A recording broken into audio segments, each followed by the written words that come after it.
What's going on, guys? We just got done adding some DRT goodness to our KRXs. This is their new hitch plate. This is that oh so sexy rear bumper.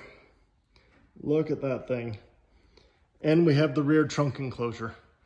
So a cool thing about this is they designed it with two openings so that you can still mount up to a 35-inch tire up top and still be able to access what's in there. So pretty dang cool. And you know we had to have their new tactical rigid cooler as well. Look at that, perfect fit. Installation, not too bad. Bumper hitch plate breeze. Rear trunk enclosure takes a little bit, just a little tedious, but really not bad. But fit and finish, beautiful. This isn't their fault, this is me. This machine's been on its side a couple times and things aren't quite what it used to be. But look at that. Badass job, DRT.